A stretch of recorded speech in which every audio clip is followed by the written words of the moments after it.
অপু বুবলির প্রসঙ্গ সূত্রে জানা গেছে, যখন তারা দেখেন মিডিয়ায় তাদের নিয়ে কোনো আলাপ আলোচনা নেই কিংবা তাদের সিনেমা মুক্তির সময় হয়, তখন আলোচনায় উঠে আসতে গণমাধ্যমে শাকিব প্রসঙ্গে কথা বলা শুরু করেন দুজনে।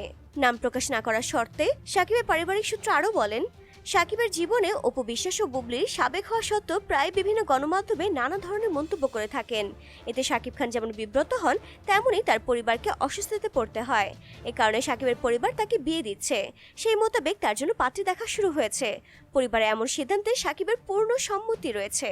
শাকিবের পরিবারের এক সদস্যের দাবি, সিনেমা মুক্তির আগে বা ব্যক্তিগত জীবনে নানা ঘটনার কোনো সম্পর্ক না থাকার পরও বুবলি শাকিবের ব্যক্তিগত জীবন জড়িয়ে বিভিন্ন কথা বলেন, যা মিথ্যাচার।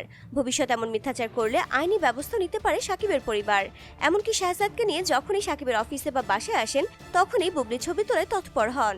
সেগুলো পরবর্তী সময় সোশ্যাল মিডিয়াতে প্রকাশ করে শাকিবের সঙ্গে সম্পর্ক আছে দাবি করেন তিনি। সন্তানের কথা ভেবে বরাবরই চুপ থাকেন শাকিব, কিন্তু সম্প্রতি বুবলি সাক্ষাৎকারে চটেছেন শাকিবের পরিবার।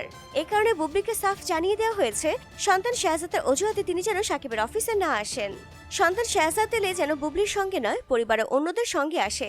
পারিবারিক সূত্র আরও জানায়, শাকিবের সঙ্গে অপু বিশ্বাসের সম্পর্ক বহু আগেই শেষ।